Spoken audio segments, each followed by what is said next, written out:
a playlist original. He stole their gold. They want payback. Did you try to crack my safe? I don't do dogs. I had a bad experience. What happened? I had a bad experience. The Italian Job. What happened to my gold? Rated PG-13. Sneak preview Saturday.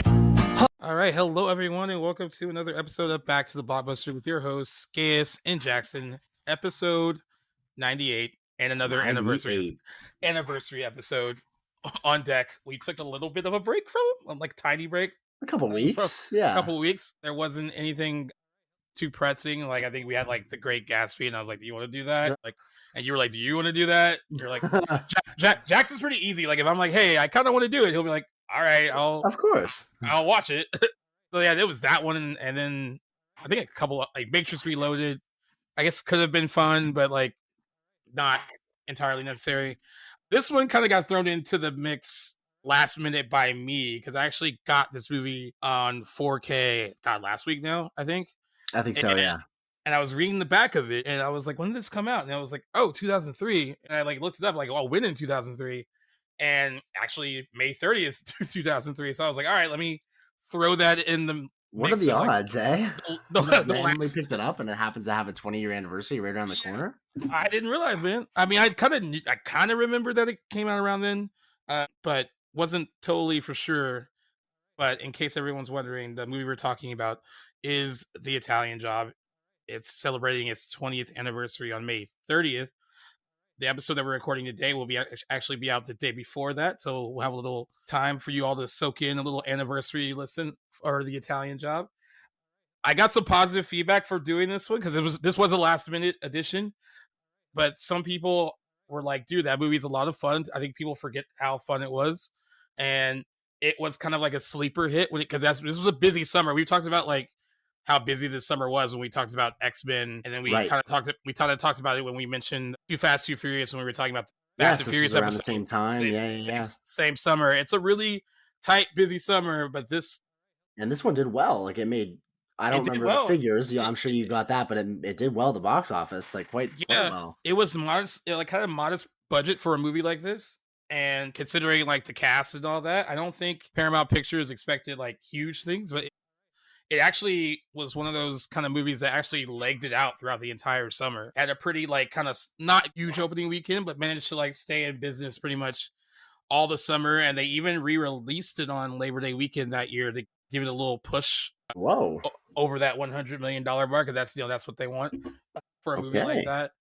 But yeah, it'll be a fun one to get into. I had a good time rewatching it. It looks great on 4K, guys. In case you guys want to, I can imagine get it. It's not even an expensive 4K either. It's like on the cheaper side because there's not a ton of extras on it. And I think the extras that are on it, they kind of just transferred over from the DVD, which I also have. But yeah, definitely worth pickup if you're a fan of this particular. Yeah. Did not have this one. I had to kind of like just kind of spontaneously stream it, and I ended up going through a couple. It wasn't on Crave, it wasn't on Netflix. I think I ended up finding it on Prime. So for those of you that want to get a watch in, I think it was on Amazon Prime is where I got to see it. But one worth having for sure. It's a fun little 2000s heists comedy drama sort of thing. Not much of a comedy, but there's elements of it. There's some Seth Green's character. Yeah. There's some lines. In it. I can't wait to ask you because this has kind of come up when we've done these 20th anniversary episodes around this time in the early 2000s. Like you always are like, I can kind of feel like the aesthetic of the early 2000s, and I'm kind of wondering if you felt it when you were watching this one a little bit. Hard to miss for sure.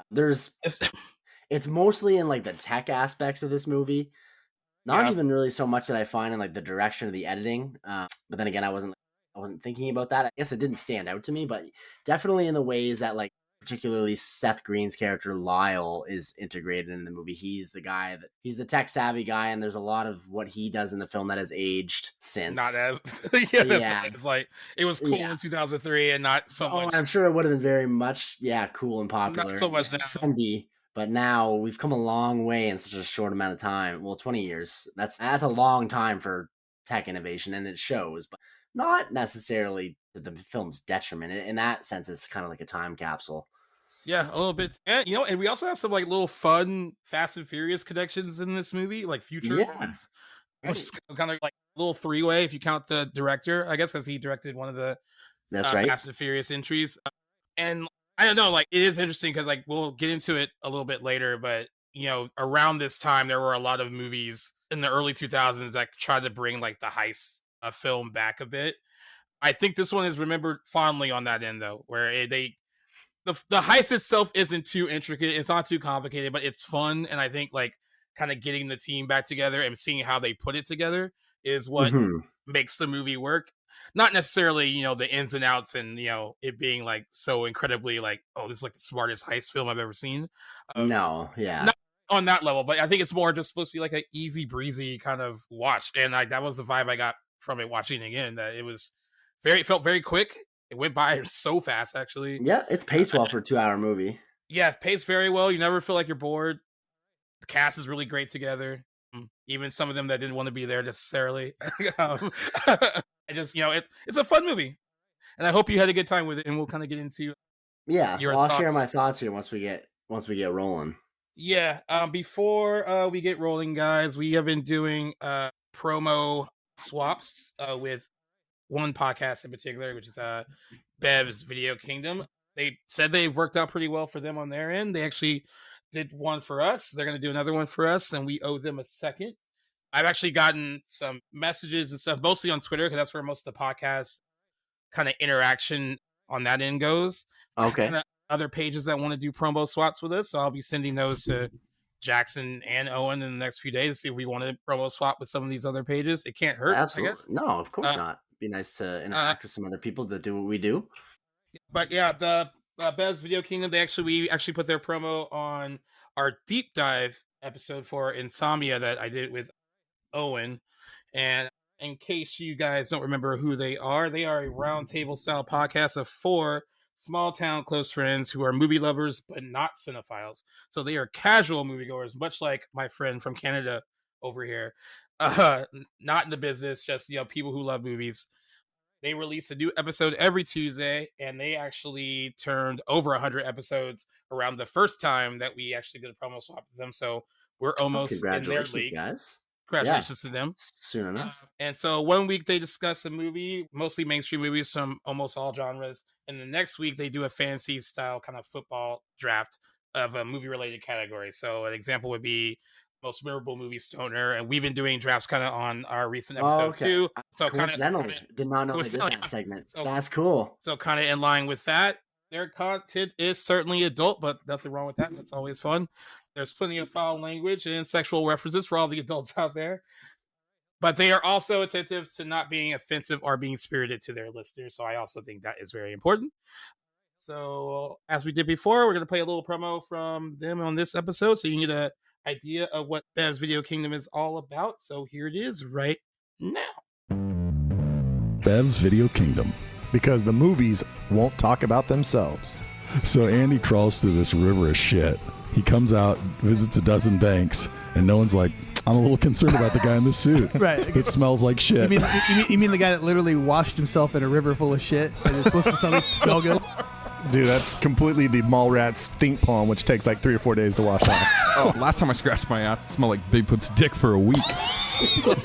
Bev's Video Kingdom. Listen wherever you get your podcasts. All right, guys, if you want more from Bev's Video Kingdom, all you have to do is what you do with us. Find it wherever you get your podcasts, Apple Podcasts, Spotify. They're on Good Pods as well. I actually added and follow them on there too, because it's another good place to discover them as well. And they are also a part of the Deluxe Edition Network, kind of similar to what Playlist does with us. They have their own podcast network too. It's cool because we're all kind of working together. We're all independent podcasters. We're all trying to get discovered and see what we can do really big in this creative space. So I love that we all can support each other. So definitely support their page or their podcast along with ours and any others you guys discover. And if you have any that you think that we would like to talk with, or you're like, hey, this is a good fit, they're similar to your show, send them over to us too, because we would love to not only promo swap with them, but actually talk to Bev's Video Kingdom about hopping in on one of their episodes. They would love to hop in on one of ours. I think that'd be a lot of fun. It'd be a wicked collab. Absolutely. Have a lot of voices going too, which would be cool. We'd have to find a lot to talk about for sure. No, that was the one thing I told when we did the first promo swap, and I was like, wait, there's 4 people on that podcast. Can you imagine trying to get like 4 people together every week at a good time to do this, like, consistently? Right. I mean, I always reference the So Wizard podcast. They haven't missed a week. 459 episodes, I think, now since they started, and they haven't missed a week. I think they have a slogan. I'm probably going to butcher it. You can tell me if I'm wrong or not, but it's basically like pod before life. So like they do that. So like that makes sense for them. And even like this week, they're like a day late, but they're not going to miss this week. So I think that's like cool too. Like still the streak is still maintained, which is really impressive. Very impressive. All right, so let's hop back into what we were talking about. In case you guys don't know what The Italian Job is about, it's a 2003 American heist action film directed by F. Gary Gray and starring a pretty sizable ensemble cast that includes Mark Wahlberg, Charlize Theron, Edward Norton, Jason Statham, Seth Green, Mos Def, and Donald Sutherland. It is an American remake of the 1969 British film of the same name, but with an original story. And the plot follows a motley crew of thieves who plan to steal gold from a former associate who double-crossed them. And guys, despite the shared title, the plot and characters in this film differ from its source material, and F. Gary Gray described the film as an homage more than a remake of the original. I think that's appropriate. And there's a scene in F. Gary Gray's, the 2003 one that we're talking about today, that they actually briefly feature the original on screen. Which is funny because Mark Wahlberg's character has the same name as the protagonist in that one, so he's like watching the movie, so they don't take place in the same universe. It's like so meta. Yeah. Which I mean, lots of movies have done that before, shown the remake. Yeah, but it's just kind of funny in this sense. So what was this like for you? I mean, I'll tell you, I mean, I saw this in theaters when it came out, right? But like, what was this like for you? I mean, had you seen it before this? What? Yes and no. Like, this was the one I would have got around to in early Netflix days. You'll hear me say this a lot, and listeners have heard me say this before, because back when I was like preteen or early teenager, when Netflix really came about as a streaming giant, and back in the day when I had nothing better to do, I just binged. This is kind of really, I owe Netflix a lot of my early movie loving experiences, because I watched tons of movies back in the day, just sort of absentmindedly. So yeah, I do remember watching The Italian Job when I was quite young, but then so many years had gone by. I could remember details, and I knew that it featured the Mini Coopers. I knew Mark Wahlberg and Charlize Theron were in it, and a couple sequences. But ultimately, I would say that I remember so little that it was almost like a first-time watch again. Forgot F. Gary Gray had directed it, which is cool, because like as you mentioned, he went on to direct Fate of the Furious, where he reunited with a couple of his cast members from this movie, which is also features cars and robbery and heists and action sequences. So it's kind of feels like almost like a spiritual predecessor to them working together. A little bit, yeah. Is interesting, but I will say, like, I had a good time. I had a good enough time watching it. It's how I spent my Sunday morning. But ultimately, this movie didn't like do much for me. I thought it was serviceable. There was things I liked about it. Yeah. But back to what you mentioned about how this kind of came out in an era of some remakes, particularly heist films. This came out around the same time. Maybe a couple years after, if I'm correct. Ocean's 11, which is itself a bank heist movie remake.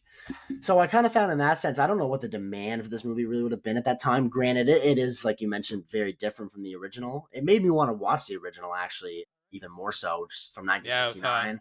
Michael Caine, right? Yeah, exactly. Yeah. Saw some footage of that just in preparation for this episode, and I was like, yeah, I think I want to throw that on sometime. But all in all, like it's a good enough movie. It's entertaining in spots. The cast does a great job, except one standout who we know didn't really care to be there. I honestly felt I noticed that in Ed Norton's performance, because he's usually such a charismatic figure on screen, whatever he's doing. I've been waiting to ask you this, because beat it to it. Well, I have friends like who go back and forth. Like, I have a ton of friends actually really like the movie, because it's just like this was like one of those movies like back when it finally came out on, like, you know, we could watch it at home. We watched this a lot. I think it's because it's so easy to watch. It's like, an easy watch, definitely. You don't really have to pay attention a lot. There's enough likable people in the movie where it's like, oh, like, you know, and it's them playing really well off each other. You got like the crew actually feels like they were a crew, and that's fun to watch too. But there's always been this debate about, like, is Edward Norton phoning it in because he was forced to be there, or is it a legitimately like good like villain performance? Right? I go back and forth. I think there's certain scenes where he is good, where it's like, so the scene, I know we're skipping ahead, but the scene where Charlize Theron's character has to meet him at dinner because they've like done all that, where they like she's pretended to be like a cable service person to like to get Yes. like images of the vault so they can like see what the vault looks like so they can end up breaking into it. I thought that scene where he realizes that she's not who she said she was and she's actually Donald Sutherland's daughter who he, murdered at the beginning of the movie after their initial heist. I thought he was good in that scene, whereas like it felt like genuine tension where he was like menacing. But then there was other stuff like even in the beginning when he kind of turns on them, it felt very like very like almost like mousy, like cartoony villainy a little bit. Not so much like he was trying hard enough. And then even scenes later in the movie, I even think after he starts squeezing her wrists and like is like basically saying that he knows who she is, and then the other guys come out when she knocks the bottle over to signal them to come out, and he has that whole scene with Mark Wahlberg. I even think that scene is pretty decent where he's going back and forth with him. Sure, but I'm gonna go with you and say that mostly it feels like he's phoning it in. Agreed.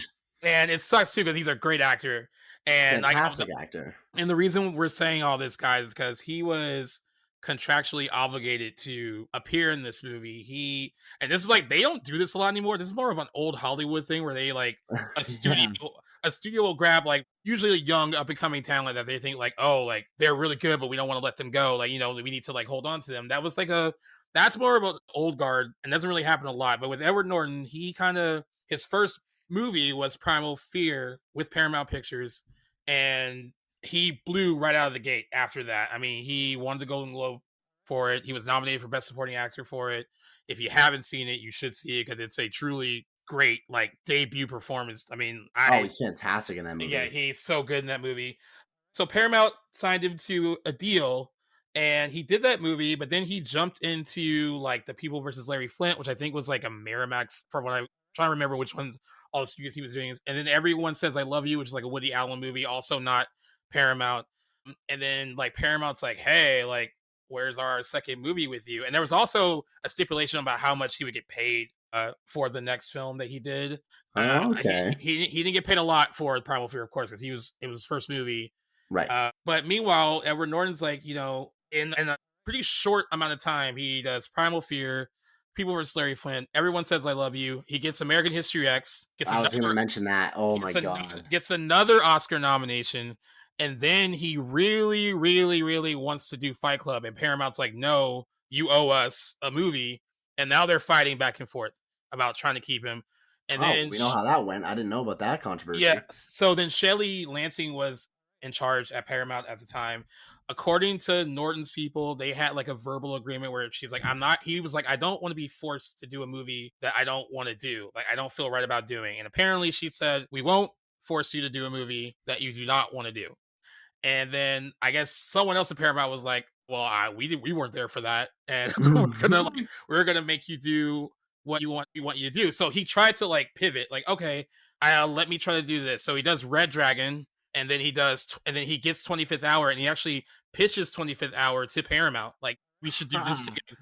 We should do this together. Smart thinking on his behalf. And then Paramount's like, no, we don't want to do that one. So then he goes and does 25th Hour with I guess like it's Touchstone, which is like a part of Disney at the time. Touchstone was like for their adult, more like mature movies. Oh, okay.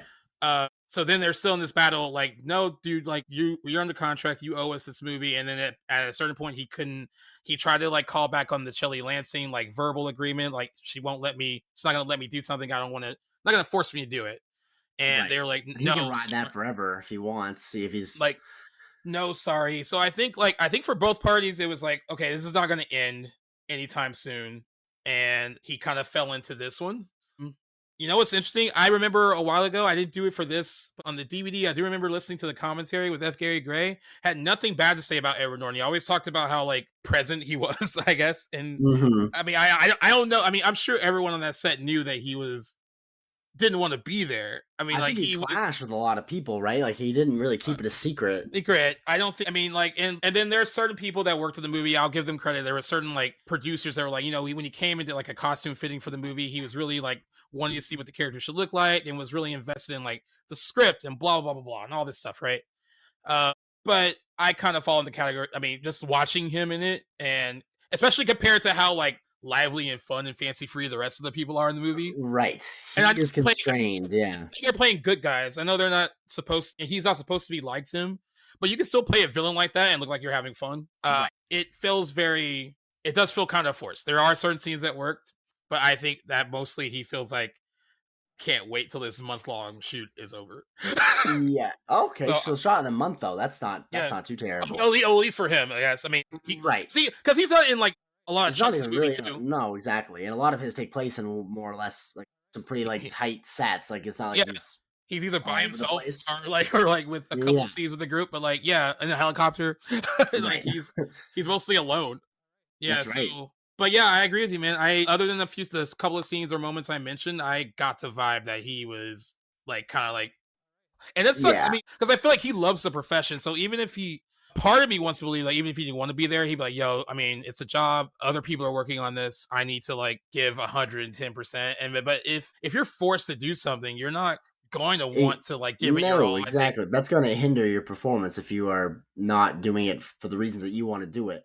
But here's a question for you. So honestly, props to him for dodging that bullet for so long because it's 7 years between. Yeah, 7 years between his first movie with them and the second contractually obligated movie. So, do you know what his third one with Paramount was? After? I'm not sure. I know that they knew they had the Italian job. There's another reason why they were mad. They knew they had the Italian job on deck and that he might be one he would do. And this is a heist movie, right? And then they look and see that he did the score, which was a heist film right before, maybe a year or two before, with Robert De Niro and Marlon Brando and Angela Bassett, because he wanted to work with Marlon Brando and Robert De Niro. Yeah. So Paramount is getting more. They're seething. Like, we have our heist movie. Why aren't you doing this one? You know what I think ended up happening? I think there were supposed to be 3. And I think what they worked out in the end was like, you'll do the Italian job for this set fee, and then we'll just cut ties with you. And I think that's what it ended up being. And I think that's what it ended up being, because I think that ended up being a better option for both parties because at this point it's contentious. And now like you're saying that this person told me this thing was going to happen. This person told me that something else is going to happen. And I see. Who knows? I can believe him that maybe he had a verbal agreement with Shelley Lansing that was like, we're not going to force you to do a movie you don't want to do. Right. I also had a friend at the time when we would talk about this that was like, dude, I guess at this point he was a name, but when he was tied down to this contract, he wasn't. So my friend was always like, dude, just do it. Like, you're not Tom Hanks. You're not this. Just like, put your ego aside. Put your ego aside and jump into stuff. But he is a theater guy. So, I mean, he really cares about the craft and like what he wants to do. But I mean, I could see what my friend was saying that like, hey man, it's just like, it's a job. Do it. Like, this is what you're supposed to do. Right. And it's a month of your time. It's a fun movie. I mean, like, I know it's not Goodfellas, but like, it's fun. And like, I wonder if he even like looks back on that now. It's like, oh, I could have had fun working with like Charlize Theron and Mark Wahlberg and all those guys. And a lot of his contemporaries that are quite skilled. Instead of being like, Huff, I don't want to be here. Like, I kind of wonder. Interesting. I wonder what he is thinking. I'm sure he at least has the ability to feel that way about a lot of his movies that he did during this little stint. Interesting to know. But besides Ed though, like a lot of the cast does a really good job. I love the way you said that. Besides Edward Norton, which no one ever said about I think him in a movie ever. No. Besides Edward Norton, everyone's great.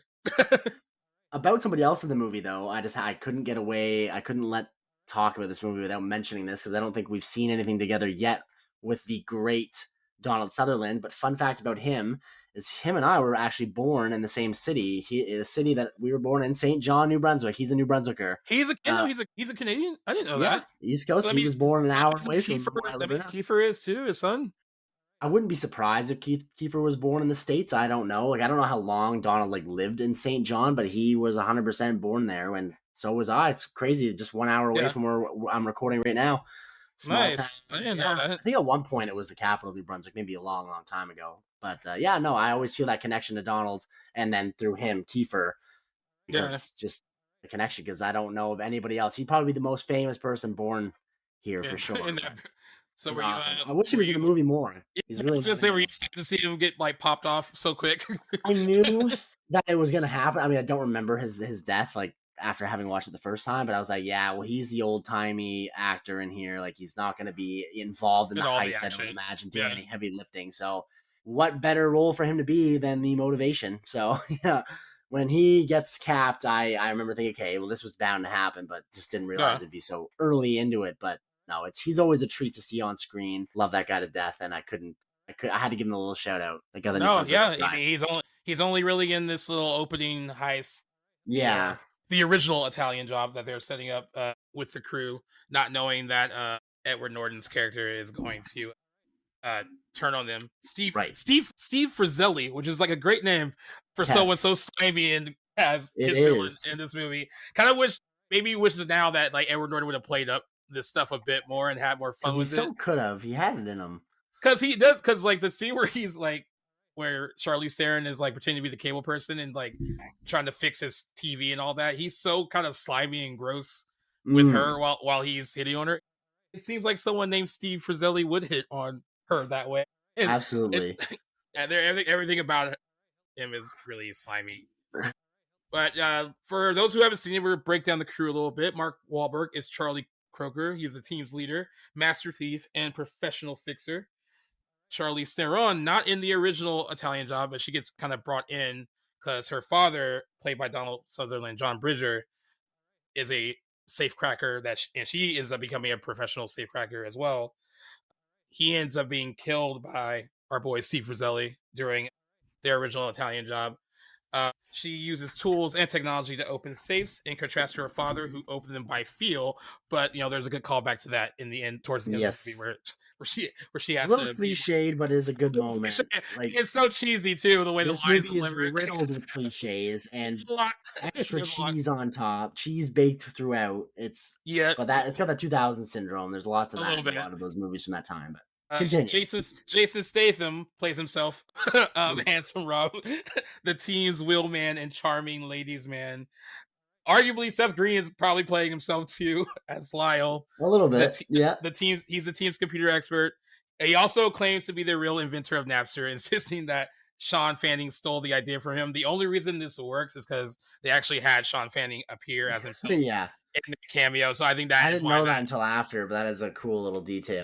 That also actually works under that. So yeah, another little detail about him that I love is apparently so in that scene where it shows the real Sean Fanning sneaking over Lyle while he's napping at his computer and taking the hard drive that has Napster on it. There's a Metallica poster in the background, and apparently Metallica they had they hated that notorious. They hated Napster, and they actually filed. I think they sued Sean Fanning over it and a bunch of that stuff. So I thought it was really like cheeky that other than to put a Metallica poster in the background. I love that. I love when posters are featured. Attention to detail, Yeah, exactly. Then we have Mos Def as Gilligan Left Ear, the team's demolition and explosive expert.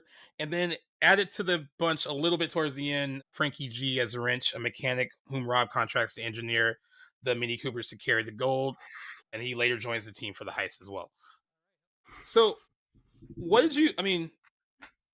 worked for you overall? I mean, I know you said that there are certain things that didn't, but like, what kind of did you think the most?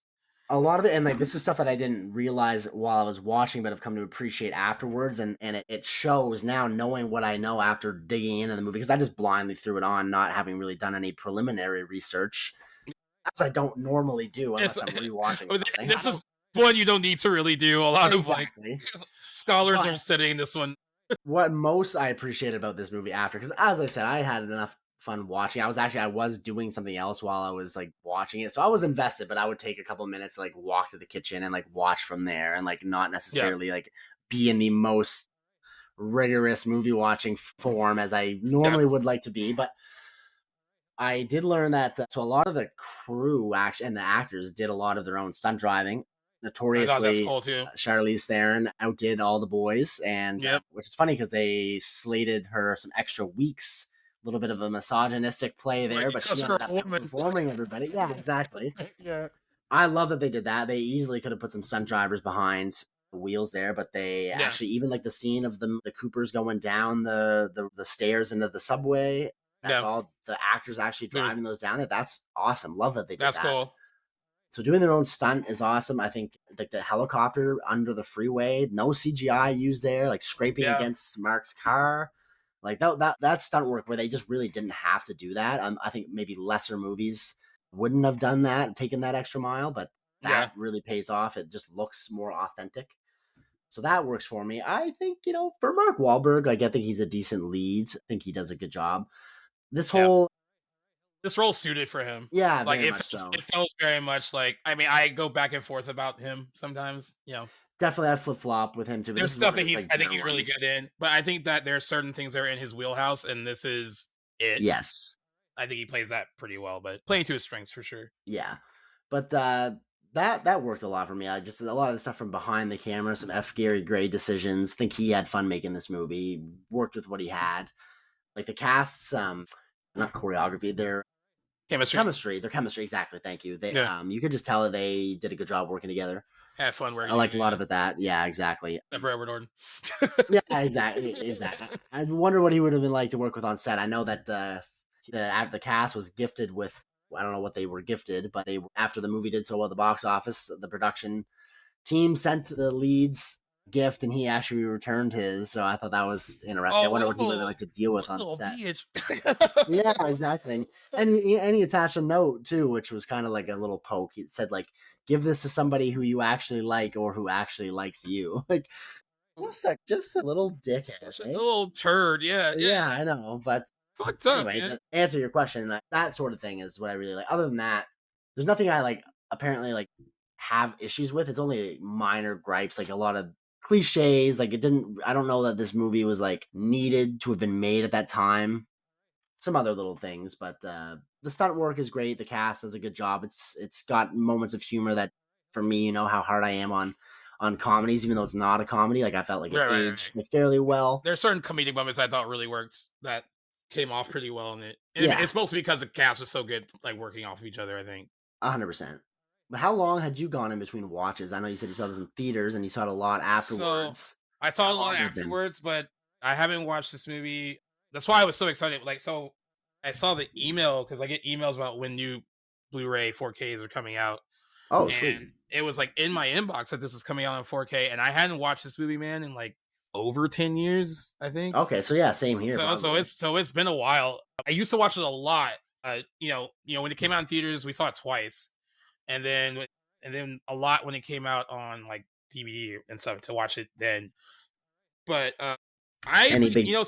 so the thing that I like that you mentioned, because I didn't know this at all when I first saw the movie in theaters. It wasn't so long after mentioning that the actors did their stunt driving, or at least most of it. Right. I think that makes all the final stuff, the final parts of the heist and the Mini Coopers, that makes that pay off so much more, because you're seeing them. You can tell they're actually driving the cars and not, someone else doing it. And I think that makes those scenes work. The whole last 15 minutes of the movie is just all that, and a really well paced segment of the film, though. I mean, like I mentioned before, the heist isn't too intricate or whatever, but it is fun watching it unfold. And yes, a point. Sorry, I just wanted to add on to that is I like that they spend a lot of time and detail organizing this heist and how it's going to go, just for it to all kind of collapse and them have to do it on the fly. Right. I like that unconventional tactic, so I wanted to add that, and I appreciated that about it too. Yeah, and then I guess what I appreciate, I mean, I see what you're saying about maybe this wasn't needed back then, but what I appreciated even 20 years ago in theaters, and then even more so now, is the budget for this movie isn't huge by even back then standards, especially today's standards. It's a well done, heist action film in its own right, but it doesn't have a lot of bells and whistles to it. There isn't there's no CGI. I don't think real CGI to speak of. A lot of the stuff action scenes are practical. What you're seeing is real and what you get. Yep. And I think felt like even back then it was the little engine that could mixed in with these other big summer movies. Yes, I appreciated it on that level, where it's I get that. When I do remember paying attention to how well it was doing, because I remember that opening weekend, I think it opens 19 million. I think I looked right now, which is not huge for a movie like that, but really did leg it out the entire summer, and rightfully so. I mean, I think it kind of hit the spot for people that were this is more a bit authentic, a more authentic action film. And I think it might have appealed to older audiences too, as well as younger. The cast kind of helped with whole bringing in the younger audience, I think. But I think it being more of like a low key heist action film might have gotten the older demographic to check it out and get it through that summer as well. So I think the right spot for both potential audience and moviegoers back then. You know what surprises me is that you say the budget wasn't massive for this, and like I garnered that too in my research. Do you happen to, before I get too far in, do you happen to have the figure? It's $60 million. 60 million. Okay. Bigger than I guess what I thought, but like, okay, still not massive. But even like, you know, we've had action movies. I mean, this is no comparison at all, but like the latest Fast and the Furious movie cost $340 million to make. Yes. And I'm just curious to see because like Too Fast, Too Furious came out that summer. Right. Ooh, yeah, that's a great comparison. Which, oh my God. In the videos that I was watching comparing these, I actually saw some footage from Too Fast, Too Furious, and I actually forgot how bad it looks. Yeah. Oh my God. So Too Fast, Too Furious isn't much. I mean, $76 million budget. So, you know, $16 million more, but like it felt like there wasn't, you know, there's a lot of use of CG in Too Fast, Too Furious. And not good CG that did not age well, which goes against that. And credit to F. Gary Gray, because before this, we've talked about music video directors. He was a music video director, mostly of hip hop videos for like Dr. Dre, Ice Cube. Cass, I saw. Cass, Miss Jackson. He also did Waterfalls by TLC. Awesome. And of course, he made his directorial debut with Friday in 1995. And then he did 2 movies where I think they realized that he could handle action. He did a movie called Set It Off that came out in 1996. Kind of like an urban kind of bank heist movie where these 4 women down on their luck, various reasons why they're down on their luck in the inner city, decide to start robbing banks. It's actually a really good, solid drama action film. And sounds like a better version of Widows. Oh, you don't like Widows? No. I'd watch it again before I judge it too high, but I didn't love it when I saw it in theaters. But besides the point. Oh, I love that movie. I digress. Back to that sometime. Yeah, sometime. So I think they saw what he could do, because Set It Off, if you watch certain scenes of Set It Off, it feels big in its scope, but it's only a $9 million movie. So like I think they saw that he could handle that as well. And then he did The Negotiator 2 years after that with Samuel L. Jackson and Kevin Spacey. $43 million budget, still kind of mid for that kind of stuff. So like, you know, this is someone that I think they saw that, all right, he has the potential to kind of work within this $60 million we can give him and like make something work. And you know what also makes me wonder? I'm trying to think about how big these guys were then, because $60 million, I wonder if anyone took a pay cut, because Mark Wahlberg, still pretty decent, big actor in 2003. 6 years after Boogie Nights, like, which was pretty huge for him. Charlize is right off an Oscar. Was it that year that she won for Monster? I wonder if it's the same. I want to look that up too. I want to see when that movie actually came out, because I was like, is it the same? I think it was 2002 or 2003. But that would have been a big one. Donald Sutherland would have been a big one, but he's not in it a whole lot, so probably didn't eat up a whole lot of the change. And like Seth Green's not like a huge, I mean, he's a TV guy, but not like a huge like movie person. I bet you the cast didn't take up a whole lot of the budget. I would be willing to guess. That's so crazy. So I think if this was made today, they would be a bulk of the budget. Charlize and Mark Wahlberg. Mark, definitely. Not Jason. Jason. Monster came out in 2003. It actually premiered November. It came out later that year. Interesting. Okay, so that was not a factor then. So no, she was still in a few movies. Right. I wonder how many hits she had been in before I can't think of any. Devil's Advocate was a hit. That was 97. That was one of her first movies, though. Oh, she was in that. The Cider House Rules made some money and was nominated for some Oscars. But I don't think she was like, maybe she wasn't like that huge of a name. Still an up-and-comer, though, for sure. Up-and-comer, yeah. Industry had their eye on, but yeah, she was in Mighty Joe Young, Reindeer Games. Yeah, she wasn't in like a huge stuff know those ones. Before the Italian Job. So I guess it makes sense that the budget was still kept pretty low.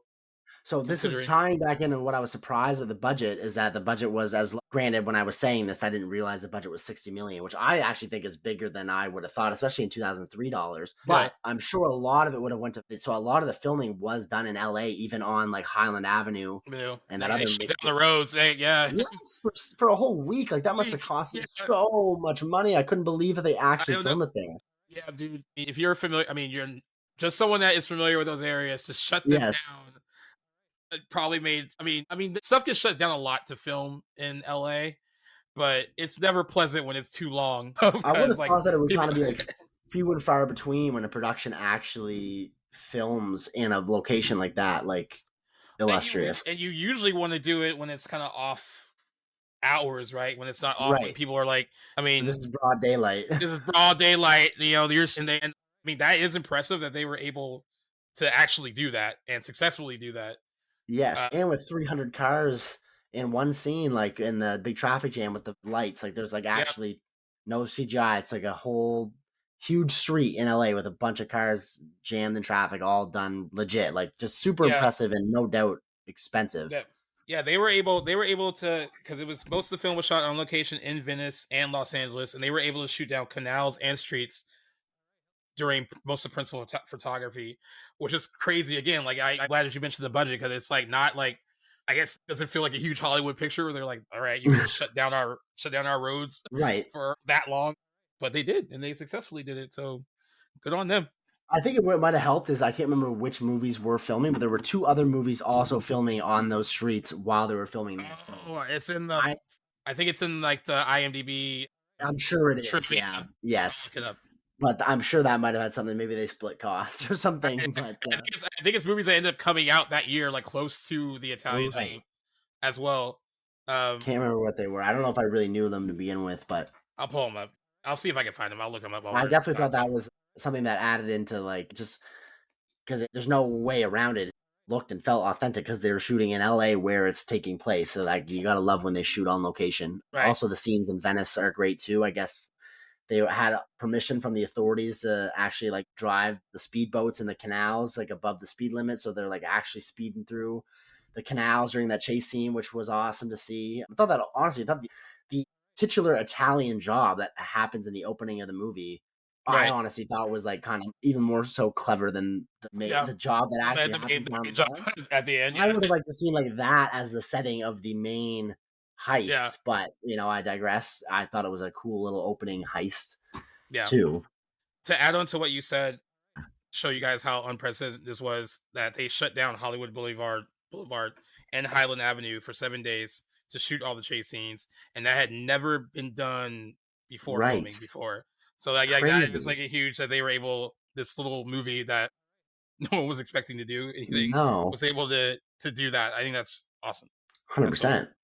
Oh yeah, and at this point, the 2 movies that were filming during that time were SWAT and Hollywood Homicide. They all came out in 2003. They were all filming on the same streets of downtown Los Angeles. Now, do you know those? I am familiar with SWAT and Hollywood Homicide. One of them's fun, one of them's not. SWAT is a remake of a TV show that actually became a TV show again like a few years ago. Colin Farrell's in it, Michelle Rodriguez, Samuel L. Jackson, and Jeremy Renner, I believe. Oh, and that's a cast. Hollywood Homicide is Josh Hartnett and Harrison Ford. It's not good. It doesn't sound good. It's a comedy.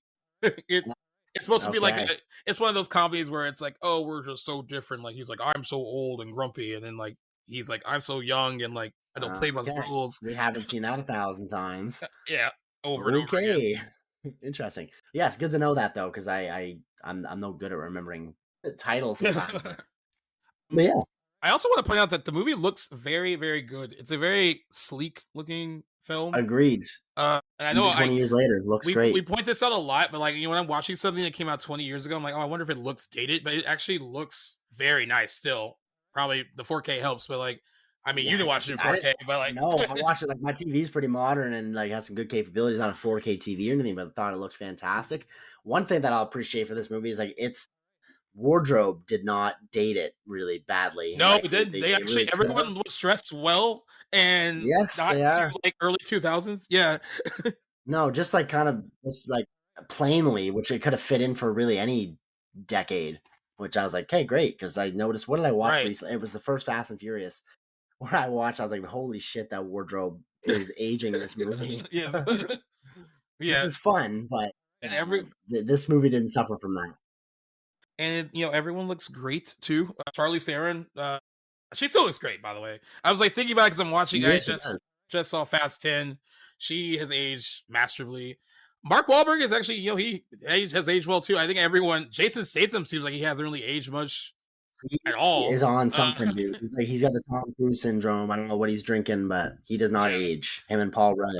Speaking of Jason Statham, You know what? I've always been okay with the fact that Jason Statham is just gonna be Jason Statham, and he's been like that since Lock, Stock, Two Smoking Barrels. He will Right? always be that. So that's why when I mentioned who he played, I'm like always playing himself. I don't mean that as a dig. It's he's good at what he does. I mean, Yeah. like he has some really funny moments in the movie. Few of them with Lyle. Actually, like one of I think the funniest things in the movie that works is when he's talking when Hanson Robb is talking to I think it's the cable chick outside the Yep. car. Becky. Yes. Becky, and then Seth Green is imitating him Inside the talking to her van. inside the Yes. van. He actually does a pretty good Jason Statham impression. Yeah. Uh, I guess F. Gary Gray broke out into hysterics laughing at yeah, that. like, yeah. Yeah. So Seth Green's a funny dude. I mean, I love Seth Green because he was on Buffy for like a few years. Oh, He's no in, way. I didn't know that about him. he's in Can't Hardly Wait, which is getting an anniversary, definitely getting an anniversary episode from us. Okay. He's hilarious in that too. Like this was a Yeah, good Austin Powers. He's yeah, hilarious in. yes. Yeah. So like the late 90s, early 2000s, Seth Green had a pretty good run. You ever see Without a Paddle with him in Yeah, it? also really That would funny. be a sweet movie to cover sometime because I Yeah, have not seen that in forever, and I grew up watching the shit out of that movie. yeah, I actually like that movie. It's pretty funny. That would be Uh, good. and like I don't know, he's good comic relief. I think, and they both I play think off each so. other pretty well And they too. don't overdo it, which is definitely Right. like he is. His character in general is a massive cliche character in a movie like this, but Yeah. he does a good enough job, and it doesn't. Yeah, he's like the comic Yes. relief type geek who You're can gonna just you're, kind of you're do gonna everything get on greens. the You're gonna get greens all the way through. Yeah, exactly. But I think he's like he does a good enough job, and then he's definitely well cast in that sort of role. Yeah, actually, I thought Um, everyone was. I mean, I guess except for Edward Norton, but like everyone was pretty well cast. And I also wonder what it's like when. And I'm glad that you brought it up too, because like Charlize Theron is the only female presence in a mostly boys club movie, and the fact that yeah, like you said that they allotted her extra weeks to like, oh, make sure she can do it, and she ended up being better than all of them is just an impressive little footnote to yes, having that, for an impressive lady, she is quite something, quite the talent, and like give it to her, got to and give it up to honestly, her for being able to do yeah. that sort of thing. And she honestly shows it off in character, probably as a performer too, when they're doing the whole test run in the red Mini Cooper, and Yep, she's driving around the whole thing, and like they're yeah, trying to test how much weight the Mini Cooper can hold, and then she like gets out the car and just like tosses the keys, like yeah, this was it. Like, fuck you guys. It was a really cool moment for her. I think it was awesome. 100%. And uh, I do want to ask you this because this has also been a complaint from my friends: is that Oh, okay. while the heist is fun, Hmm. they hate that like there's no like ever like there's a couple ones where it's like, oh, they're gonna really accomplish this, but they're like, I hate that, like, in that last 15 minutes there's no real tension, there's no like, oh, they're gonna get through this. Everything about it Yes, feels like my buddy Sean at the time used to always say like it just feels so easy. Like, I mean, I guess that's the point, maybe, that like, they went through all that stuff in the beginning and that was rough, and hmm now this is just like a revenge tale that they're getting back at this dude, and like I get that, but like I wish there was more stakes and more tension, like where it seemed like they weren't going to be successful, even though they have to be. But like yes. right, if that makes sense. You saying this now, I didn't really like notice this after watching or during watching, but you're totally right. I think in some deleted scenes there's like a police presence, but for the most part, there's Right. no like other outside force like trying to stop them from pulling this off. I mean, they've planned this out and they have like all their steps coordinated and how to get away with it, but nothing Right. really goes awry other than like Ed Norton like knowing that this is coming, and so he's changing details on the fly and trying to Yeah, mess with them. But switching the vaults and all that stuff. Yeah. yeah, which was honestly super clever. But there's no like, I guess again in some deleted scenes, I think there's a scene where Charlize Theron and her red Mini Cooper are missing because she's diverting police around and like leading them astray. But you don't see That would that have in the been cool. movie. It Even would have been cool to include, I think. like, why cut that? Because it doesn't. Yeah. You're right. This feels like there's not really any stakes. Even I remember this. I actually do remember thinking in that showdown with Mark Wahlberg and his Mini Cooper and Edward Norton and the helicopter pilot under the freeway. I'm like, Yeah. okay, well, yeah, sure, he's in a helicopter and he looks intimidating, and like, how is Mark going to get out of this? But really, there's not much that anyone really can do. There's not much of a threat in a helicopter under a No. freeway. Like, there's nothing you can really. If anything, it's just going to crash probably if Yeah. you're trying to be realistic. So, I didn't really feel like that was really going anywhere. And then he just zips around him and gets Yeah. right around the helicopter with relative ease. So yeah, no, I totally get what you're saying. It kind of took away from this stakes a bit. And that was one, I guess, it's not much of a complaint because it didn't bother me while I was watching it, but it would have been nice to have seen a little bit more stakes or more things go wrong for the team. They kind of just like every problem they are hit with, which at least they have problems to encounter, they just kind of get over relatively easy. And their main problem, I mean, other than like the beginning of the movie where which sets up this whole like kind of revenge plot for them, like that is the most that happens to their crew, right? And then they get the crew back together and they've set up this whole thing. And I guess the one big obstacle is their plan for the heist goes awry because there's a party at his place next door to his place. So they can't go through. So they can't go through with the heist as planned. And I guess that is like shucks, we can't do this the way we thought we were gonna do. And of course it sets up the whole scene where she has to go to dinner and meet him. And like I actually think that is the strongest like acting scene of, if you have to give an acting scene in the movie. Sure. But the whole time I even watching it now, I was like, even taking myself out of it, like trying to watch it as like a first time watcher again. It's like, like this breeze for them is pretty easy. There also is the other obstacle where they're trying to crack the safe, and she has a way of doing it. And then she goes too far and almost cracks the glass, right? And so she can't really, and then that calls back to the whole like her father, she has to like do it by touch. And that part was cheesy because I hate when people actually have to say it. She's like, oh, I won't be able to do it like that way. I have to do it by touch. And you're like, oh, like, and it is cliche. I agree. It is very cliche. But like once that happens, it's like they're home free, man. Like there's no Edward Norton. The problem is that Edward Norton's villain is not a viable threat. No, exactly. Like other than the beginning, other than when he turns on them, where he has turned like everything on them, and like they are unaware of what's going to happen. That's the only time he feels like a legit threat. The rest of the movie, and he kills another dude when he realizes that guy has been asking about the gold coins, and he's a threat with a gun on occasion, but like he's not like a physical threat. He's not really a mental one either, because he's not really. They outsmart him on several occasions. Now he does do the whole thing where he he has all the decoy trucks and like switches the vault on them and like all that, but like he's not really reactive. He doesn't have to do anything. He's just waiting. The whole after he betrays the team, he basically just puts a target on himself and is waiting for them to steal it back from him. He doesn't really he's not smart with what he does. He just posts up in LA, stays at his house, and has his gold on hand, just waiting for it to be robbed again, which again is just not a threatening villainous presence, which isn't even against Edward Norton. I think that kind of ties into like why I didn't love him in this movie, is his villain doesn't really have to do a whole lot. Right. So anybody even could have been him. And it'd be easy to blame it all on Edward Norton. I think it's the writing too. I mean, that's how the role was probably written as well. Like it's not a lot there. And I'm sure Edward Norton might have added some touches to make him a little more slimy and a little bit more like kind of like for sure, but not enough to make it like threat. He doesn't feel like a real threat the entire movie. But maybe is that the point? Maybe it is just the whole the like excitement of watching them pull it all off, and maybe that isn't like that what the real.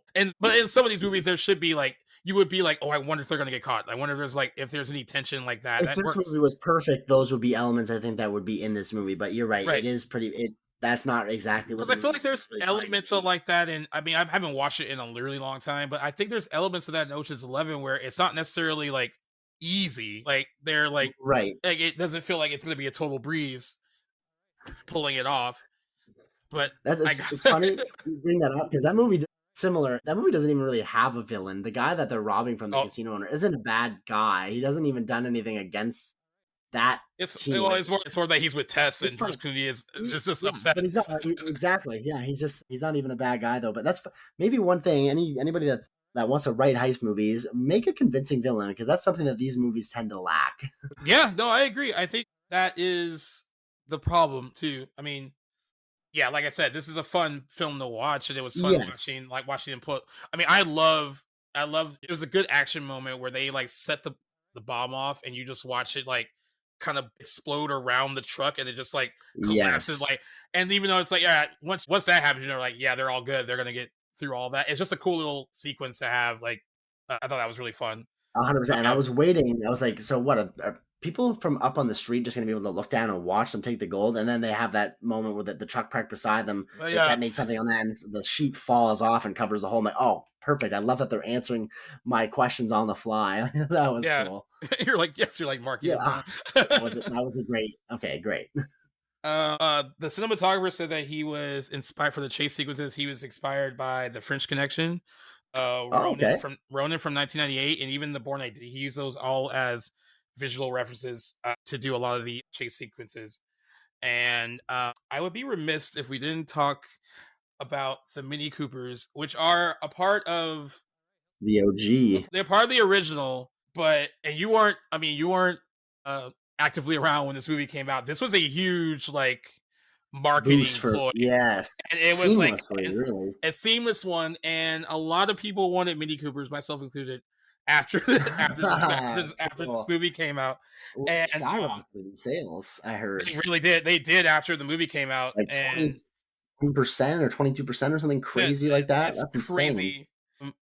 crazy. A lot of critics mentioned back then that the use of BMW's then new line of retro style minis in the film was mentioned by critics and business analysts alike as a prime example of modern product placement, or more specifically, brand integration. And they said, then one of the film critic Joe Morgenstern called The Italian Job the best car commercial ever. And and other critics noted the car's prominence in their reviews of the film, also writing that their presence served as a connection to the 1969 film upon which it was based. And yeah, Love he that. said they sales for Mini Coopers were increased by 22% over the previous year after The Italian Job. Like that's came out. massive. Like that again, that shows wonders. I guess it makes sense why we see why companies fight so hard and pay so much money for their products to be placed in a movie, sometimes to a movie's detriment. But Yeah. this is a case where like really the It's focus like there's a connection to the original, so that's already there, right? And exactly. so it works a little bit more seamlessly. Even though I mean, it does feel like a really sleek, sexy car commercial towards It the end does, there, but especially with them all driving in unison yeah, and like doing the stunts one after another. It's funny Yeah. though, because it's what's funny to me is that how well Mini Cooper sold afterwards, when really most of the promo for a vehicle in this movie is towards the Aston Martin. It's mentioned on 2 different occasions. Jason Statham's character wants one. That's what he dreams about buying with his money. Ed Norton has one in his driveway because he buys one after Jason Statham mentions that's what he wants. But that's definitely not the car that makes out the best in this movie. It's a Mini Cooper, which you gotta love. Yeah, I For the agree. little guy. Yeah. And you also mentioned the whole like this, it kind of this was part of like kind of the revival of the heist film a little bit, at least in that era. They said criminologist Nicole Raptor saw The Italian Job as part of a revival of the heist film around the start of the 21st century, along with the Thomas Crown Affair in 1999 and Ocean's 11 in 2001, both of which were also remakes of 1960s heist films. In describing his theory of a team film genre, film scholar Dr. Jeremy Strong writes that The Italian Job could be categorized as such, along with The Magnificent Seven from 1960, The Great Escape from 1963, The Dirty Dozen from 1967, and more recently, at the time when he wrote this, The Usual Suspects in 1995, Mission Impossible in 1996. He said a team film involves a group working towards a particular objective. However, goal orientation is a widely shared plot attribute of many Texan genres, and it also the case that the overwhelming majority of the films involve a polarity of interacting characters. An element that distinguishes the team film then is that a heightened significance is afforded to the group as the means by which a given objective is attempted. This was used in many films around that period, and this kind of resurrected that, which is not. It's a very true statement. It kind of bringing that back. God, do we really have that now?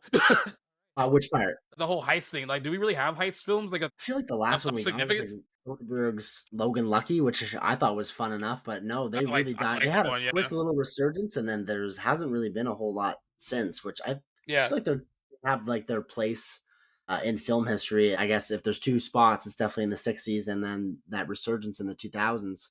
Yeah, but every once in a while, like a little heist film, or if there's lots of movies of another genre that have incorporated sort of like a heist element in it, and I think that's done. A straight up heist movie, it's gotta be really good to be done right.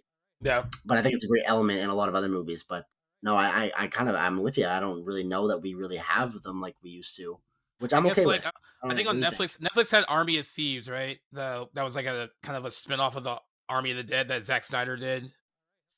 Oh yeah, with Natalie Emmanuel, but I don't think we have really like mainstream theatrical ones much anymore. No, that I can think of. But it's funny because they're kind of happening in real life. Like we've heard of those big, massive gold heists in like Yeah, France and other places in Europe. Like yeah, they're that's like something these out of movies the now. movie. Maybe Yeah. you know, I wouldn't be surprised if one of those real life events inspires a movie down the road, which would be kind of cool because like it's crazy to think that shit happens in real life, like imitating life in a sense. Yeah, that's true. Really cool. The Italian Job premiered at the Tribeca Film Festival on May 11th, 2003, and was theatrically released in the United States on May 30th, 2003, along with Finding Nemo and Wrong Turn. I did not realize Wrong Turn came out the same weekend. I love that movie. It's a fun little horror movie. So that's turning 20. Oh man, we should cover that. I didn't know you knew it, and I was gonna be like, I'm a huge fan of all the Wrong Turns, man. Love that series. I was gonna like, Awesome. I wrote it on the list, and I was gonna like try to beg, but man, I don't have to beg. Oh no, dude, you do not have to beg. I would love to cover those, man. Oh, okay, perfect. All right, there we go. Glad we said that. Did not and notice that. In its opening weekend, the film grossed $19.5 million, ranking third behind Bruce Almighty and Finding Nemo. Paramount re-released the film on August 29th, and by the time its theatrical release closed in November, the film had grossed $106.1 million in the United States and Canada, and $176.1 million worldwide on a $60 million budget, and it was the highest-grossing film produced by Paramount in 2003. Well, good for that movie. Awesome. Who would have thought? Who would have thought? You're right. Definitely a little engine that could. Yeah. I would be curious to know what they had like expectations for this movie at the time they were making it and when it came out, but I'm sure it surpassed those. Well, I wonder if they felt confident because they gave it summer release. I mean, it was like late May, but it's not like deep in the summer. So like, I guess they were like, it's like kind of a low, and I guess it kind of is a low risk at $60 million. Like, it's not like, well, is that low risk then in 2003? I'm not sure, but no, I think 60 million is a substantial budget. I was thinking over how much it actually costs. Yeah, you're like, that's a lot of money. I mean, totally. You know, it's funny, maybe because you don't see 60 million like anywhere at between 20 and 100 million, you don't see as much anymore. I guess they were much more common back then. Maybe that's why it was kind of lower risk. But like nowadays, like it's definitely, I wouldn't know what the average budget is, but 60, I don't feel like you get tossed around as much anymore. Yeah, that's true. But for the time period, I'll give it to you. Yeah. The Italian Job has an approval rating on Rotten Tomatoes of 73%. It's fresh, with 183 reviews counted. Their consensus reads, despite some iffy plot elements, The Italian Job succeeds in delivering an entertaining modern take on the original 1969 heist film, thanks to a charismatic cast. It also received a B+ cinema score on opening weekend. Most notably, Roger Ebert gave the film 3 stars out of 4, writing that the film was too heist sequence. He says two heist sequence was arguably stretched out a little too long, but he still said that it was mindless escapism on a relatively skilled professional level. God, love that man. And other reviews said that F. Gary Gray had discovered the right recipe to do a heist movie: keep things moving, develop a nice rapport between the leads, toss in the occasional surprise, and top with a sprinkling of panache. And Variety actually compared The Italian Job to The Score, which came out in 2001 and starred Edward Norton, and said that it was a finely tuned heist pick, and which also featured Edward Norton in a similar role, except that he won't actually be in that movie. Right. I'm trying to see if there's anything negative. Oh, okay. Rolling Stone gave The Italian Job 1 star out of 4, describing the film as a tricked out remake of a heist flick that was already flat and formulaic in 1969. He enjoyed the comic relief and Green's and Mos Def's characters, and added that Norton's was the most perversely magnetic performance outside of the Mini Coopers, but felt that felt there was a lack of logic in the film. I don't know if there's a lack of logic. I mean, it's not rocket science, dude. I mean, it's like, it is what it is. No, I guess in tune of that, I remember. Holy, struggling to get my words out here. I remember trying to like reconcile like what these people were doing, like how they had all this free time to like rehearse this elaborate heist in the middle of like the day all the time. Like they don't have to answer to anybody. They don't have jobs. I know they're thieves, but like their last heist, they had literally all their profits. That's true. They really don't. They really don't talk. Like, except for Charlize Theron, she's the one that has a job. She doesn't seem like she has a job. She cracks safes for a living, but she's there whenever they need her. Yeah, that's true. The rest of them are just like, I guess, available around. Whenever. Yeah, That's kind of funny. Yeah, you're not wrong. Yeah, but that's just one little thing. You're not supposed to think that critically about movies like this, so I just kind of wrote it off. But okay, I hear what they're saying a little bit. Yeah. Before I jump into any fun facts about the movie, like, do you have any thoughts you want to throw out there? Yeah, just to sum it up, like to what you the last few things that you had mentioned, I'd say after hearing what you've read, I think this movie's perfectly rated. It's great. I think it works great as a 73, a B plus. It's not overrated. It's not underrated. Like, it gives credit where it's due. Like, the movie is overall positive experience, if not fantastic. It still does its job really well. Yeah, definitely in terms of like heist movies, it's pretty memorable. And one thing that I would feel bad if I didn't get it out there is like people maybe looking for an earlier example of a great heist movie. I would recommend Stanley Kubrick's The Killing, which kind of really was one of those first really great ones. Have you seen? I've not. I've heard good things about it though.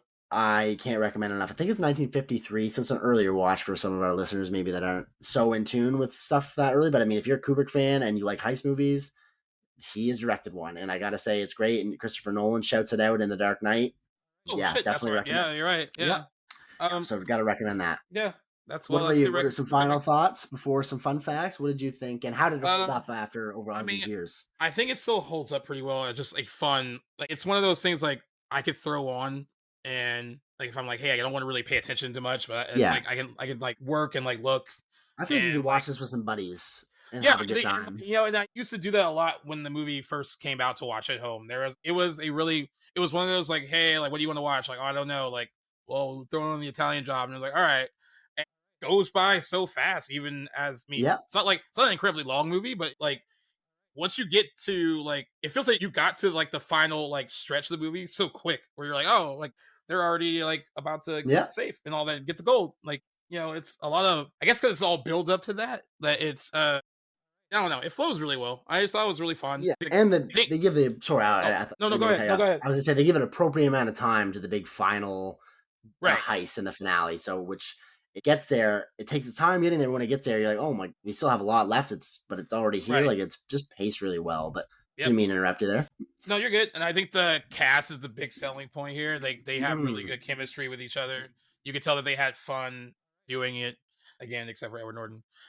And also big props to F. Gary Gray, because I mean, like, to show that what he could do with, I know we keep throwing the 60 million, like, it's not huge, but like by like big budget movie standards, I think it's not a ton of money, and he kind of showed what he could do with it. And I'm glad you mentioned it way earlier about just the use of like having the actual actors like driving the cars and doing stunts, having a lot of it be so practical where it's not just, it goes so far. Yeah, it's much as CGI action scenes. I honestly think that is why this movie works then for audiences when it came out, because even in that bloated summer, it kind of felt like it stood out as something that wasn't like the other action movies and stuff you were seeing. Well, look how it holds up against Too Fast, Too Furious. Like, they're night and day different. Too Fast, Too Furious looks like what the sequences it was made on like, computer. Yeah, like a 2003 computer. Like, man. Why wouldn't you shoot that practically? It's a car racing movie. Oh my god, that's true. And also, what this made me do, which I haven't done in years, in the years since I've seen this, 20 years ago when it came out on the big screen, and watching, and I don't know why I've never watched the original, and I actually watching this recently again made me be like, I need to like see it. And I know I know it's different and it won't be the same, but like, I at least need to like, I can't believe I've never checked it out. And there's actually someone that follows G-Reels, like when I took a picture of the 4K, they were like, oh, I know so many people love that movie, but he's like, but I'm from England and I hate it. He loves the original. Yeah. So I'm a big fan of checking out originals, especially I can't believe I never saw it like in the 20 years since this one. I know, but it's hard. There's a lot of movies out there, and I mean, they're not very similar. If you really love this one, it doesn't even necessarily mean you're going to love the original, because apparently they're very distantly related, minus the Mini Coopers. But I would love to check that out sometime too. Oh, and I didn't mention, is it Skinny Pete, the big fat dude? That yes. The only reason I love that, I love misdirection. I love the scenes just because Mos Def is really funny in that scene where he's like trying to describe like what like stuff he needs for his bombs and explosives. And I love how frustrated Mark Wahlberg gets, like, tell him what you want. And he like basically finishes like his thought for him. And then the way he talks, the way he's playing like the little putt golf, like aggressively hitting the balls. Yeah. And he has his like girlfriend there. His girlfriend is like, oh okay, yeah, you'll get the next baby, you'll get the next one. And then when company comes, he's like, go somewhere, relax. And she's like, what? Relax. It's so good. He was hilarious. He was really funny. I don't think Mos Def blinks in that scene. He does it. It was the way he's trying not to look at it. He was like, Yeah. I need a primer. Yeah. It's because that's a great moment. And a really funny moment too. All right, let's throw in some little fun facts about the Italian Job. In interviews, Jason Statham said that in addition to the stunt driving course they all received, he got 2 days driving tuition from Damon Hill, the British ex-world champion Formula One driver. However, all the cast members acknowledged that Charlize Theron was easily the best driver among all of them. That's crazy. And let's see. During production, Charlize Theron got 2 speeding tickets while driving in her own car, both for going more than 40 miles per hour over the speed limit. She said that after filming driving so fast, she just couldn't get her speed down to drive home from set. Understandable. He kills, though. Like you mentioned earlier, there were no visual effects used for the scene with the helicopter at all. Which is also crazy. When the film performed, so this has always been the thing about this. Okay, when the film performed surprisingly well at the box office, there were rumors of a sequel while the film was still showing in theaters. An early script had it set in Brazil, and it was called The Brazilian Job. I remember when they announced this, they were now, which doesn't, I know. I wonder if they would have, they probably would have changed that title. Or, I'm sure they would have. Or gone to a different location. An early script, but it was, and it did feature Mark Wahlberg, Charlize Theron, Jason Statham, and Seth Green. They were all attached to reprise their roles, but the sequel fell apart after key people at Paramount Pictures left by the end of 2004, and rough drafts of the script proved unsatisfactory. However, Mark Wahlberg said fairly recently that he would love to still do a sequel. I think it'd be too late now.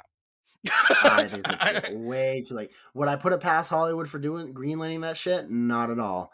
But yeah. There's not some. You actually mentioned all of the fun facts during the recording. So I may have scrolled through it myself before. I needed some points to mention because I wasn't like. It's funny. I went into I had some downtime while you were at work, and I was getting back from baseball, talking about this movie. So I had to do some. I just filled that time by doing some research, and I was initially going in thinking I don't know if I'm gonna really hype up this watch that much because I didn't love it, but then. Yeah. After doing some digging and some of the facts, I kind of talked myself into a better mood about this movie. So I'm glad I did. I'm glad you really down to it. Just in case, it's always important to have around 100%. in case we need it. Let's see. Mark Wahlberg eventually wanted to play Steve Roselli, but F. Gary Gray thought he was perfect for Charlie. I could not see him playing character no, me either. Whatsoever at all. Might have been a little bit more physically intimidating and menacing, but beyond that, Mark Wahlberg just, for an imposing guy, a muscular dude, he just doesn't have that meanness that Edward Norton does. You know what I mean? Yeah, that's true. Yeah, I agree with you. Theron was Gray's first choice for the character of Stella, and Wahlberg also recommended her for the role. And she spent time with the safecracker in preparation for her role as well. And we mentioned the whole so Fate of the Furious was years later ends up being directed by F. Gary Gray. It's the first appearance of Charlize Theron's Cypher, and then also Jason Statham is in that movie too. By that point, he had been in one other Fast and Furious movie before that, but it was a nice little. I wonder if they even discussed the Italian Job on set. I'm sure they're like, "Oh, nice to see you again. Nice to see you." Remember, we were in that modest $60 million budgeted other car movie, and now we're in this massive $200 million plus one. Oh yeah, how the turntables? How the turntables. But yeah, those are some fun facts about the film. I know I liked. It was fun to revisit for me. I had an excuse to watch it on 4K, and then since it was turning 20, it was anniversary episodes are a highlight for us, whether or not. And what I loved about this one, I didn't even tell you until I remember when you started it, and you didn't go right away and you know what, I really enjoyed it or I really loved it. You were like, yeah, it was fun, but there was some stuff that didn't necessarily work for you, and that's going to happen on some of the anniversary ones. It's not always going to be a fond trip down memory lane, maybe. That's right. As many, and I love that. But, right. And I was thinking about not worried about it because I was I know I could just speak my mind about it, but I was I know that we have a good streak of really hyping up our anniversary watches, and I don't want to go in speaking negatively about one, but then I was thinking, you know what, just speak candidly about it, and I ultimately have fonder memories having watched it than I did even preparing for speaking about it. So right, it ended up being fine. But yeah, there's. right. I'm sure I'm interested for some of those ones that we cover maybe down the line where we Now you're are on opposite ends. yeah, that's gonna be fun. That will always be fun. Because this wasn't so much the opposite end when you were like, oh yeah, I No. acknowledge that this stuff is fun. Yes. It was fun. You know, there are some cringy like cliche moments, particularly But ultimately, stuff I can get over. safe. Yeah, More, and it doesn't do it as bad as some other offenders from that time period do. So I can appreciate that. And I will say, I think what it does well kind of overshadows any of that. So it's just like, all right, if you want to have fun with like a fun ensemble cast, if you like this group of people, this is a fun movie to watch them in. 100%. And some really, really fun action sequences. It's not all that serious all the time. And right, that's, I'm guilty of taking everything like that serious and like wanting everything to be serious. That's how I like my movies, as we've discussed in the past. Yeah. Why I hate comedy so much sometimes, and why I just have I hold stuff to higher standards than really it's even trying to be. Yeah. And sometimes this mellows me out, and I like to be able to talk about them in this kind of setting. So you know what? I had fun talking about The Italian Job today.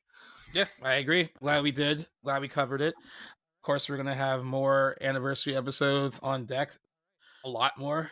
Maybe Wrong Turn just snuck in there too, which is awesome. Just like you know what? Writing that down so we don't forget. Yeah, you know what? The best happy accident for doing this one is that I didn't realize that Jackson was a Wrong Turn person. Fan. I actually will give credit to our boy Mark, who's on the release date rerun. He was on the Scream episode. He's been on other episodes of the show. He actually is covering. He's covering that movie. I saw that post. It's all coming back to me now. And I was like, "Is that really coming up on its 20th anniversary or any anniversary?"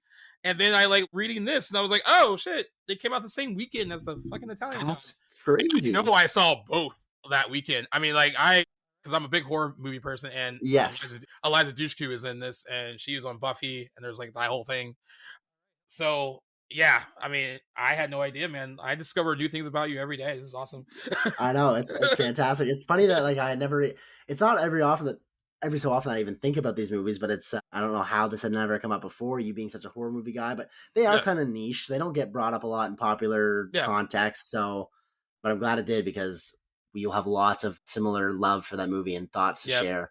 On an episode coming up, no doubt. We'll have to pencil that one in here soon. Yeah, so not only is this a good 20th anniversary episode for The Italian Job, we are also hyping up our 20th anniversary Wrong Turn episode. If you like that, guys, get hyped.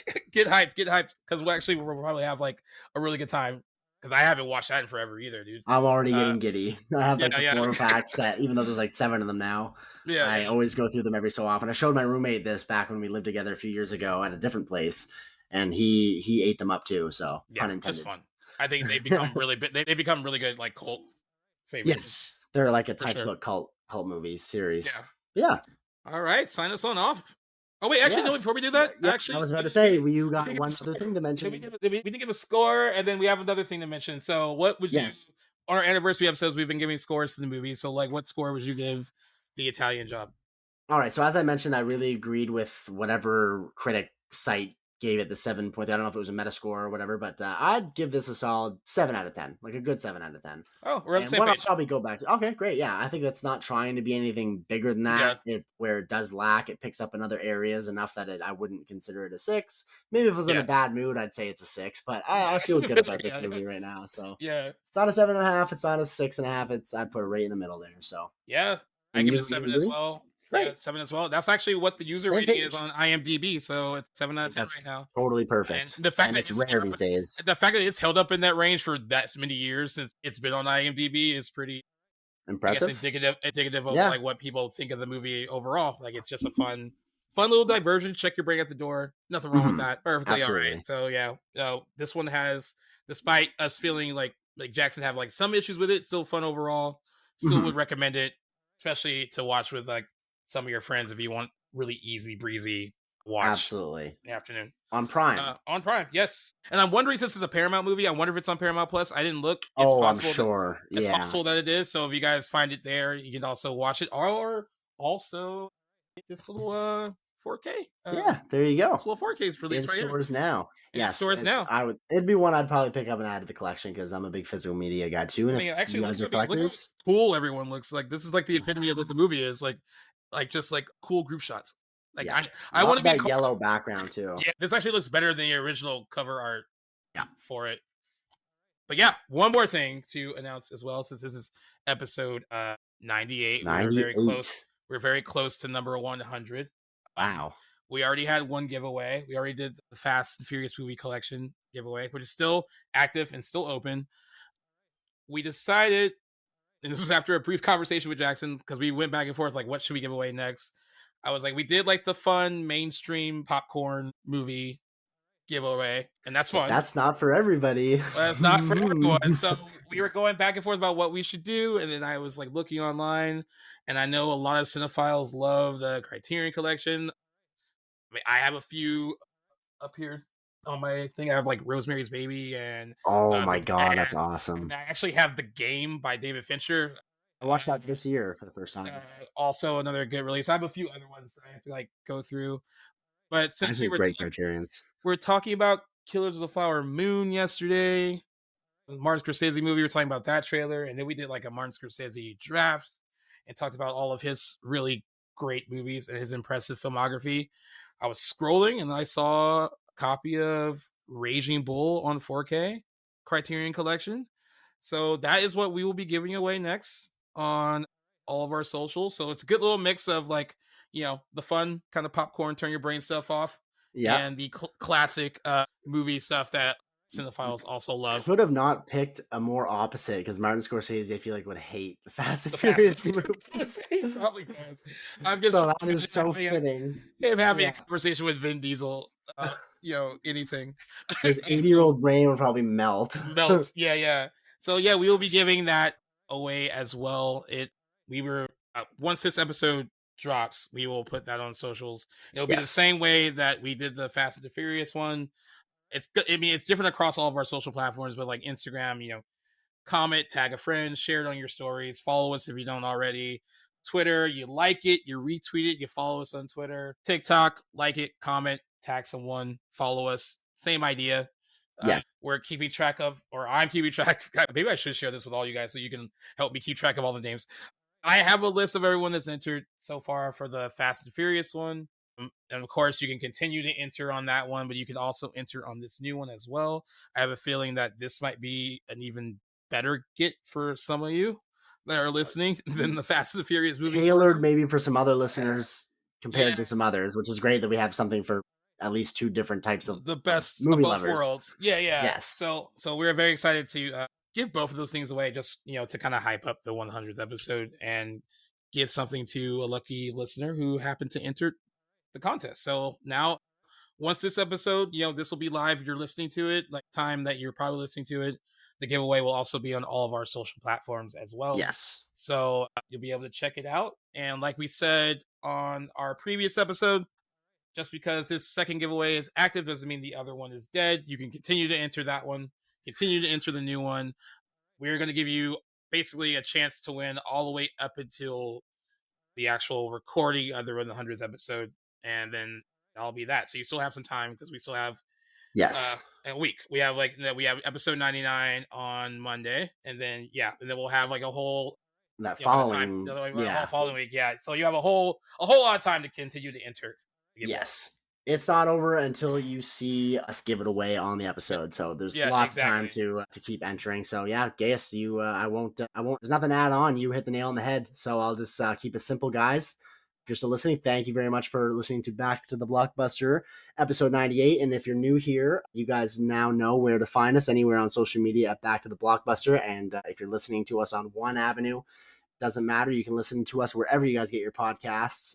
I'll save myself from listing them all off. It's so easy. Wherever you guys can listen, you can find Back to the Blockbuster.